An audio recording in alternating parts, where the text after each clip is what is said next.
کہ میں یہ چاہتا ہوں کہ اس وقت تک باہر چل پھر کر محنت کروں جب تک ایک عملہ نہ تیار ہو جائے، پھر جب عملہ تیار ہو جائے گا تو ایک جگہ کو مستقر بنا لیا جائے۔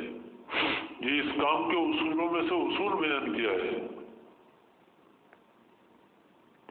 دلیل کے طور پر حضرت مولانا صاحب رحمۃ اللہ علیہ نے اللہ کے نبی صلی اللہ علیہ وسلم کا عمل پیش کیا ہے کہ مکی زندگی میں تو خوب چل پھر کر محنت کری اور خوب دعوت کا کام کیا اور خوب گشت کیے اور خوب ملاقاتیں کری، اور مدنی زندگی میں کہ ایک جگہ کو ٹھکانہ بنایا، مستقر بنایا، اسفار بہت کم کیے، مشکل سے 25 مرتبہ جماعتوں میں روانہ ہوئے ہیں، 25 مرتبہ کے تقاضوں پر گئے ہوں گے، ورنہ جماعتیں روزانہ روانہ فرماتے تھے لیکن خود نہیں نکلا کرتے تھے۔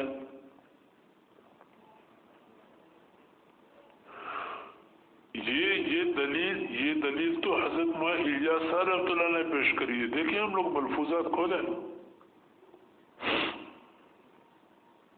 روزانہ جماعتیں روانہ کرتے، حتیٰ کہ عید کے دن بھی اور رمضان کے دن بھی حضرت محمد صلی اللہ علیہ وسلم نے جماعتوں کو روانہ کیا ہے۔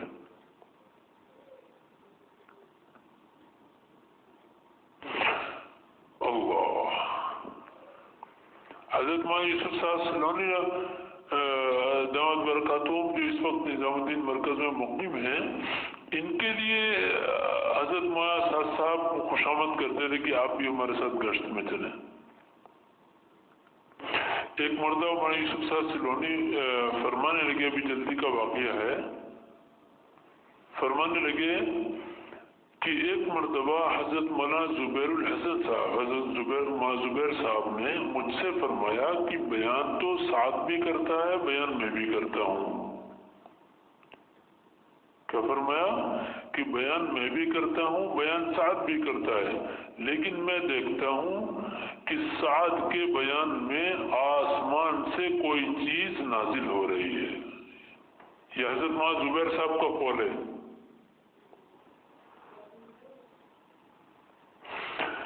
اسی طریقے سے ایک الزام یہ رکھتے ہیں کہ بیعت کا جو سلسلہ ہے نا، یہ صحیح نہیں ہے، کہ بیعت کراتے ہیں اور بیعت کا طریقہ ٹھیک نہیں ہے۔ تو اس کی حقیقت یہ ہے کہ حضرت مولانا صاحب کو کئی بزرگوں نے خلافت دی ہے، لیکن اس وقت جو ہیں وہ پیر جی حضرت مولانا افتخار الحسن صاحب دامت برکاتہم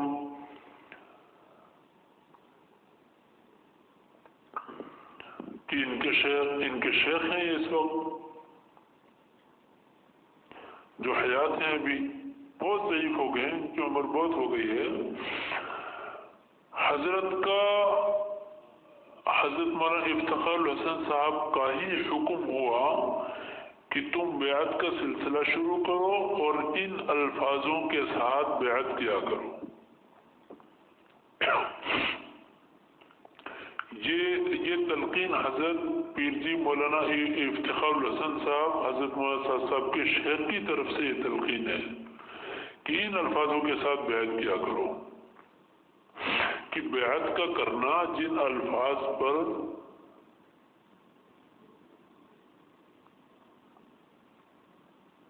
وہ بیعت فرماتے ہیں نا، یہ ان کے ہی شیخ کا حکم ہے۔ انسان جس مسند پر ہوتا ہے اصول یہی ہے، تصوف کا اصول یہی ہے کہ اصول یہی ہے کہ اسی کے سلسلے پر بیعت کر لیں، اگرچہ وہ کسی کا بھی خلیفہ ہو، لیکن جس کی مسند پر ہے اسی کے سلسلے سے اس کو بیعت کرنا ہے۔ اس کا ایک قصہ تو حضرت رائے پوری رحمۃ اللہ علیہ کے یہاں دیکھنے میں آتا ہے، دیکھنے میں آیا ہے، آپ حضرت تحقیق کریں۔ اور اس سلسلے میں دوسری بات یہ ہے کہ حضرت مولانا بشارت تالی صاحب جو کہ حضرت پھول پوری رحمۃ اللہ علیہ کے خلیفہ تھے، لیکن حضرت مولانا ابر الحق صاحب کے ہاں چونکہ نائب ناظم تھے تو وہ اپنی بیعت میں یہ الفاظ فرمایا کرتے تھے کہ کہو بیعت کی میں نے مولانا ابرار الحق صاحب کے ہاتھ پر، کیونکہ مسند حضرت مولانا ابرار الحق صاحب کی ہے اس لیے نسبت ان کی طرف تھی۔ تو یہ اصول میں سے ہے کہ جس کی مسند پر ہوگا اسی کے سلسلے سے بیعت ہوگی۔ اسی طریقے سے صحبت پر اشکال کرتے ہیں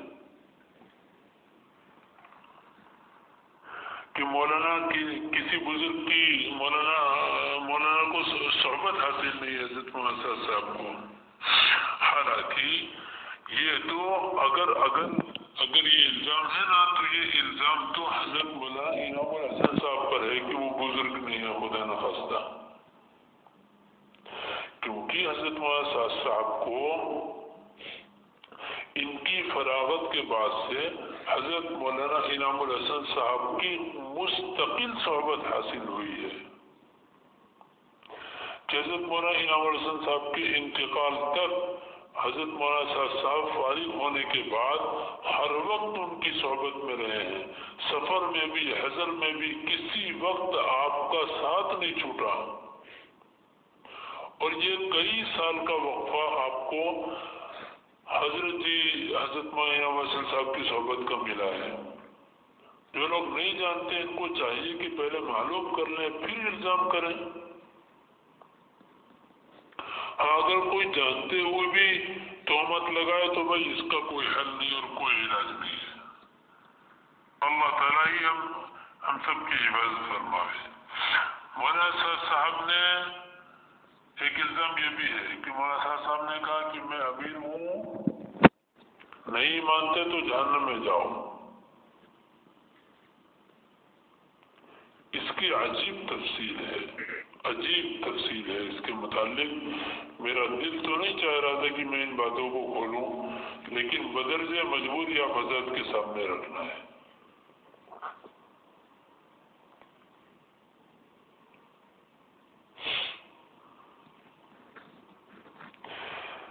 اللہ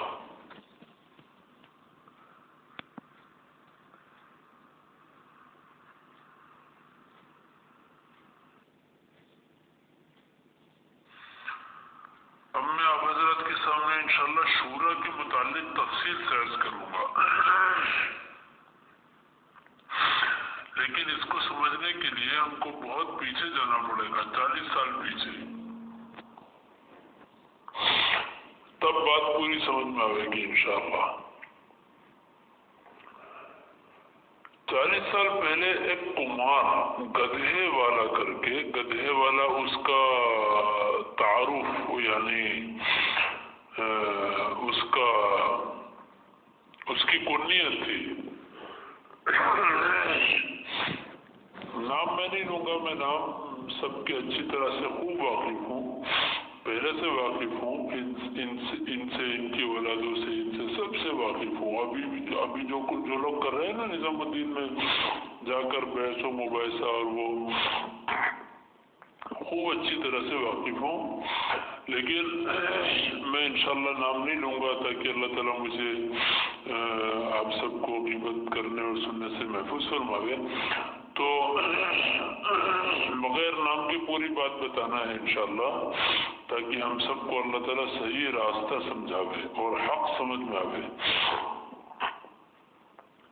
تو بات یہ کہ 40 سال پہلے ایک کمار جو گدھے والا، جو جس کا کام ریتی جو ریت ہوتی نا، ریت اس کو ندیوں سے بھر کر لانا اور نہروں سے، اور اس کا کاروبار تھا، تو اس نے ایک جگہ خریدی جس وقت میں ابتدائی طور پر نظام الدین میں اب سے 40-50 سال پہلے بستی تھی نہیں، سب میدانی علاقہ تھا، تو بستی بننا شروع ہوئی تھی اس وقت میں اس نے ایک جگہ لے لی اور اپنے ایک بڑا گھر کوٹھی کی شکل میں اس نے وہاں بنوایا۔ بہت ہوشیار اور بہت تیز آدمی تھا، بہت تیز تھا، اور حکومت میں بھی اس کے بہت سارے اثرات تھے، اور وہ جو اثرات اس کے حکومت میں تھے اس کی شکل یہ تھی. اچھا ان اثرات کی وجہ سے نظام الدین میں وزیر حکومت کہا جاتا تھا. اس کو لوگ کہتے تھے. اور اثرات اس نے کیسے جمائے ہوئے تھے کہ وہ حکومت کو یہ ظاہر کرتا تھا کہ جتنے دین کے مسلمانوں کی بڑی بڑی تنظیمیں اور بڑے بڑے شعبے ہیں، بڑے ادارے ہیں، وہ سب میری مٹھی میں ہیں. سب میں میری بات چلتی ہے. سب لوگ میرے یہاں آتے ہیں، سب ہمارے یہاں حاضری دیتے ہیں. یہ ظاہر کرتا تھا حکومت پر. اور حکام تو ظاہر سی بات ہے جس کے پاس بڑے بڑے لوگ آتے ہیں، جن کے نیچے پوری پبلک چلتی ہے اور بڑا مجمع ہوتا ہے، ان سے ووٹ کی لالچ میں ان لوگوں کی بات مانتے ہیں، ان کو بڑا سمجھتے ہیں. اور یہ کام یہ اپنے مفاد کے لیے کرتا تھا یہ شخص، کہ اپنے یہاں سبھی اکابرین کو لا کر ٹھہراتا تھا، جس میں ایک بڑی اہم شخصیت حضرت شیخ الحدیث حضرت شیخ مولانا زکریا صاحب علی رحمہ بھی اس کے آ کر تشریف رکھا کرتے تھے. اور اس قسم کے نامور علماء کو بلانے کے لیے یہ بڑی کوششیں کرتا تھا. اور بلانے کے بعد بڑے بڑے لیڈروں کو بھی بلاتا تھا کہ دیکھو یہ اتنے بڑے ہیں ہمارے یہاں، آؤ ان سے ملو، ان سے مصافحہ کرواؤ. کہ وہ آئے ہوئے ہیں آ جاؤ ملنے کے لیے، ہمارے یہاں ہم سے ملاقات کر لو. اسی طریقے سے اس نے ایک مرتبہ، یعنی اس سے سمجھ میں آئے گا، میں ایک قصہ حضرت کے سامنے پیش کروں تو آپ کے سامنے وہ پوری بات سمجھ میں آئے گی کہ حضرت مولانا علی میاں ندوی جیسی بڑی شخصیت، شیخ العرب والعجم، ایک مرتبہ ان کو آپریشن تھا دلی، ان کو تقریباً 7-8 دن گزرنا تھے، 7 دن تقریباً. تو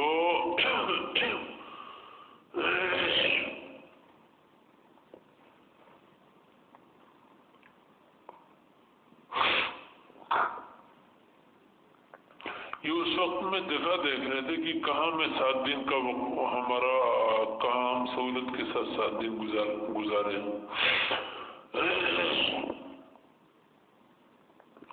اس وقت میں اس کو خبر لگ گئی.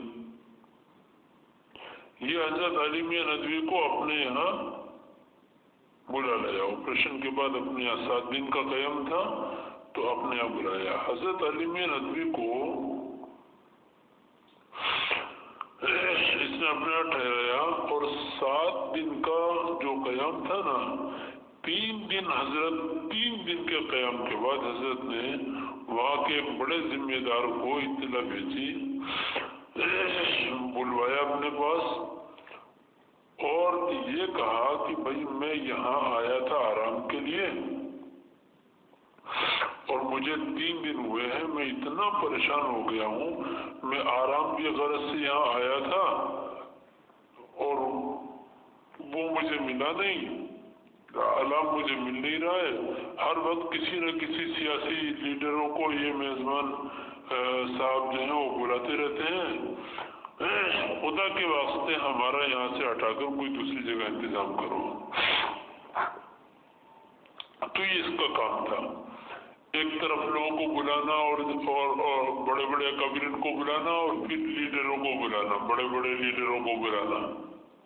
اور ان کو بلانے کے بعد یہ جمنا ندی ہے نا، وہاں جمنا ندی، وہاں سے ریت اٹھانے کے لیے اس کے لیے آسانیاں پیدا ہو جاتی تھی کہ حکومت کی طرف سے جو پابندیاں ہیں اس کے لیے وہ ختم ہو جاتی تھی کہ بڑا آدمی ہے. ایک مرتبہ اور اس طریقے سے روزانہ یہ حاضری دیتا تھا حضرت جی مولانا حسن صاحب کے پاس. ان کا بھی اچھا بنا رہتا تھا، ان کا بھی اچھا بنا رہتا تھا، دونوں کا اچھا بنتا تھا اور بیچ میں اپنا فائدہ حاصل کرتا تھا یہ شخص. ابھی جتنے لوگ یہ ہنگامہ کر رہے ہیں نا، یہ ساری جڑ یہیں سے شروع ہوئی ہے۔ میں تو سوچتا ہوں کہ حضرت مولانا اسماعیل صاحب دامت برکاتہم ایک عالی اخلاق والے اور بڑے بزرگ انسان ہیں۔ ایسے بڑے اکابرین کیسی زبردست ان کی قربانیاں، اللہ میں کیا عرض کروں، ان کی قربانیوں پر تو رشک آتا ہے، رشک۔ ایسی حضرت کی قربانیاں حضرت مولانا پسند ہے، لیکن حضرت مولانا اسماعیل صاحب دعوت برکاتہم کی اتنے بڑے بڑے اکابرین آخر کیوں اس طرح مخالفت کی شکلوں میں کیوں آخر؟ تو اس کے متعلق میں نے جب غور کیا تو مجھے پھر اللہ نے یہ بات سمجھائی کہ اصل میں اس کی حقیقت تو یہ ہے کہ یہ جو لوگ ہیں نا، یہ ان کی اولادیں اور ان کے بھائی، جس کا میں ابھی آپ حضرت سے ذکر کر رہا ہوں، ان لوگوں نے ان کو بھڑکایا اور بہکایا ہوا ہے۔ اصل جڑ یہی لوگ ہیں، کیونکہ مشیر ہوتا ہے نا، مشیر کہ بادشاہ ہے نا، بادشاہ وہ وزیر کے مسلک پر ہوتا ہے، بادشاہ کہ جس طرح وزیر سمجھاتا ہے بادشاہ اس طرح کرتا ہے، کہ انسان اپنے مشیر کے اعتبار سے چلتا ہے کہ جیسا مشیر ویسے اقدام،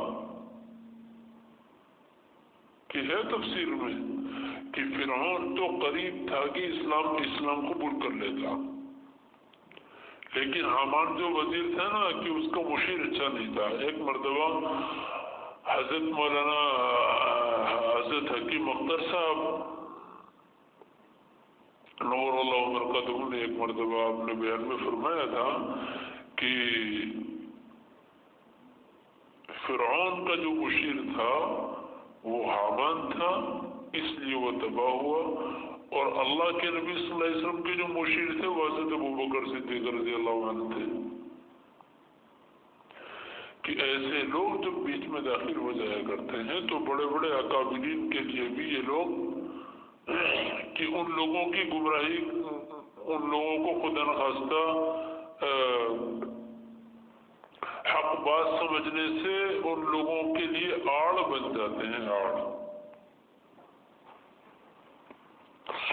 تو جتنے یہ کوئی شورا وورا کا کوئی مسئلہ نہیں، یہ انہی لوگوں نے شورا کے مسئلے سارے اٹھائے صرف اپنی مفاد کے لیے۔ میں انشاءاللہ آپ حضرت کے سامنے شورا ہی کی تفصیل رکھ رہا ہوں، آپ لوگ سمجھیں اس بات کو کہ اس کی حقیقت کیا ہے۔ انشاءاللہ اللہ تعالیٰ آپ کو بھی سمجھاوے اور آپ کے ذریعے سے پوری امت کو سمجھاوے، پوری دنیا کو سمجھاوے۔ ایک قصہ اور سمجھیں، ایک قصہ اور میں بیان کرتا ہوں، اس سے آپ اندازہ لگائیں کہ ایک یہ حضرت جی مولانا حسن صاحب کو جو کمرہ تھا، اس کی کھڑکی جو ہے وہ پیچھے کھلتی تھی اور وہ پولیس اسٹیشن وہاں سے دکھائی دیتا تھا۔ یہ روزانہ فجر میں وہاں حاضری دیا کرتا تھا، روزانہ ملانا تھا۔ تو ایک مرتبہ حضرت جی رحمۃ اللہ علیہ نے فرمایا کہ بھائی اس وقت اتنا کام ماشاءاللہ بڑھ رہا ہے، حملہ آ رہا ہے، لیکن ہمارے پاس جگہ نہیں ہے۔ میں بہت فکر میں ہوں کہ کس طریقے سے آس پاس کی جگہیں جو ہیں وہ خرید لی جاتی ہیں، اور لیکن یہ کیسے ہوگا؟ اور تو انہوں نے کہا حضرت میں کراؤں گا کم، آپ بے فکر رہو، میں کراؤں گا۔ تو حضرت نے کہا کیسے کراؤ گی؟ اتنی قیمت میں کہاں سے لاؤں گا؟ پیسے میرے پاس کہاں رکھے ہیں، میں کیسے کروں گا؟ تو کہنے لگا کہ نہیں آپ حضرت آپ دعا کر دیں، میں کراؤں گا۔ اب اس وقت میں راجیو گاندھی کی حکومت تھی ہندوستان میں، تو راجیو گاندھی کچھ ایک سال باقی تھا الیکشن کا، اس نے کروڑوں کا خرچہ کر کے اور بہت بڑی ایک ریلی نکالی تھی اور ایک بہت بڑا پروگرام کیا تھا اپنا سیاسی لائن کا۔ اس میں 1 لاکھ کے قریب کچھ مجمع ہوا، وہاں یہ پہنچ گیا اور اپنے سورس کے ذریعے راجیو گاندھی کے پاس پہنچا، اور راجیو گاندھی سے اس نے یہ کہا کہ تم کیا